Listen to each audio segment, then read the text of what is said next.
ଅଧିନାୟକ ପଦରୁ ହଟାଇବା ଦ୍ୱାରା ରାଗରେ ଅଛନ୍ତି ରୋହିତ। ଏବେ ଏହି ଦଳ ପାଇଁ ହୋଇପାରନ୍ତି ଅଧିନାୟକ।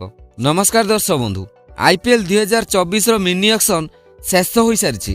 ଆଉ ଏହି ମିନି ଅକ୍ସନ୍ରେ IPL ଇତିହାସର ସବୁଠାରୁ ବ୍ୟୟବହୁଳ ଖେଳାଳି ହୋଇଛନ୍ତି ମିଚେଲ୍ ଷ୍ଟାର୍କ। କିନ୍ତୁ ଏହି ଅକ୍ସନ୍ ପୂର୍ବରୁ ମୁମ୍ବାଇର ଅଧିନାୟକ ପଦରୁ ରୋହିତ ଶର୍ମାଙ୍କୁ ହଟାଇ ହାର୍ଦ୍ଦିକ ପାଣ୍ଡ୍ୟାଙ୍କୁ ନିଜ ଦଳର ଅଧିନାୟକ ପଦ ଦେବା ସବୁ ରୋହିତଙ୍କ ପ୍ରଶଂସକମାନଙ୍କ ମନକୁ ବହୁତ ଆଘାତ ଦେଇଥିଲା। ରୋହିତ ମଧ୍ୟ ଏହି ନିଷ୍ପତ୍ତିରେ ଖୁସି ନଥିଲେ। ଆଉ ଏବେ ସୋସିଆଲ ମିଡ଼ିଆରେ ଏକ ଖବର ଶୁଣିବାକୁ ମିଳୁଛି କି ରୋହିତ ଶର୍ମା RCB ପାଇଁ ଖେଳିପାରନ୍ତି ଓ RCB ମଧ୍ୟ ତାଙ୍କୁ ନିଜ ଦଳର ଅଧିନାୟକ କରିପାରେ। କିନ୍ତୁ ଦେଖିବାକୁ ଗଲେ ଏହା ସମ୍ଭବ ମଧ୍ୟ ହୋଇପାରେ। IPLର ନିୟମ ହିସାବରେ ଏବେ ମଧ୍ୟ ଏହା ସମ୍ଭବ। ତେବେ ସେହି ନିୟମ କ'ଣ ଯାହାଦ୍ୱାରା ରୋହିତ ଶର୍ମା RCBରେ ସାମିଲ ହୋଇପାରିବେ, ଯେଉଁଥିପାଇଁ RCB ରୋହିତ ଶର୍ମାକୁ ନିଜ ଦଳରେ ସାମିଲ କରିବା ସହ ନିଜ ଦଳର ଅଧିନାୟକ ଦାୟିତ୍ୱ ଦେବାକୁ ଚାହୁଁଛି, ତାହାର ସମ୍ପୂର୍ଣ୍ଣ ଖବର ଆମେ ଆପଣଙ୍କୁ ଜଣାଇବୁ ଏହି ଭିଡ଼ିଓରେ।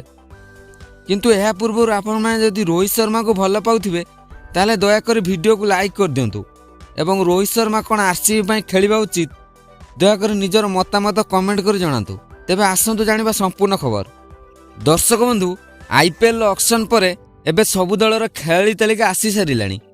ମୁମ୍ବାଇ ଦଳର ପ୍ରଶଂସକମାନେ ମଧ୍ୟ ରୋହିତ ମୁମ୍ବାଇ ପାଇଁ ଖେଳିବେ ବୋଲି ଭାବୁଥିବେ। କିନ୍ତୁ IPL ଅକ୍ସନ୍ ପରେ ଏହି ନିୟମ ହିସାବରେ ରୋହିତ ଶର୍ମା ମୁମ୍ବାଇ ଛାଡ଼ିପାରନ୍ତି, ଯେଉଁଥିପାଇଁ RCB ବହୁତ ଚେଷ୍ଟା କରୁଛି ରୋହିତଙ୍କୁ ନିଜ ଦଳରେ ସାମିଲ କରିବା ପାଇଁ।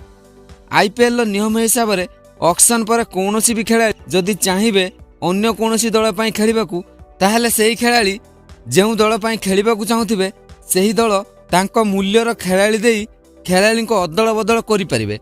ଯେଉଁଥିପାଇଁ ଏବେ ମଧ୍ୟ ଏହା ସମ୍ଭବ ହୋଇପାରେ, ଯେଉଁଥିପାଇଁ RCB ରୋହିତଙ୍କୁ ନିଜ ଦଳରେ ସାମିଲ କରିବା ପାଇଁ ଲାଗି ପଡ଼ିଛି।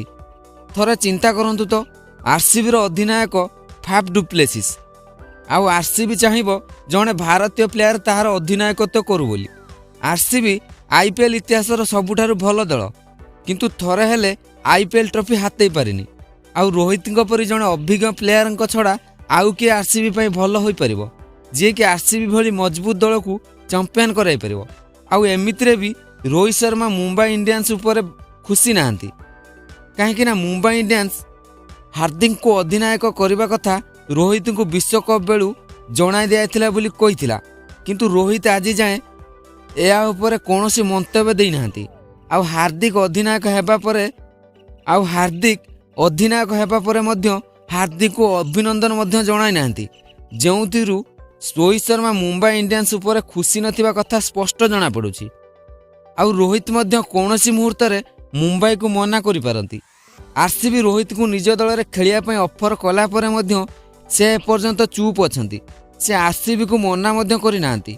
ଏଥିରୁ କ'ଣ ଜଣାପଡ଼ୁନାହିଁ କି ରୋହିତ କୌଣସି ମୁହୂର୍ତ୍ତରେ RCBର ଅଫର ଗ୍ରହଣ କରିପାରନ୍ତି ଓ RCB ପାଇଁ ଖେଳିପାରନ୍ତି ଓ ମୁମ୍ବାଇ ଇଣ୍ଡିଆନ୍ସ ରୋହିତଙ୍କ ପ୍ରତି କରିଥିବା ଅପମାନର ପ୍ରତିଶୋଧ ନେଇପାରନ୍ତି। ଦର୍ଶକ ବନ୍ଧୁ, ଆପଣଙ୍କୁ କ'ଣ ଲାଗୁଛି କି ରୋହିତ ମୁମ୍ବାଇ ଦଳ ଛାଡ଼ିବା ଉଚିତ କି ନୁହଁ? ଦୟାକରି ନିଜର ମତାମତ କମେଣ୍ଟ କରି ଜଣାନ୍ତୁ।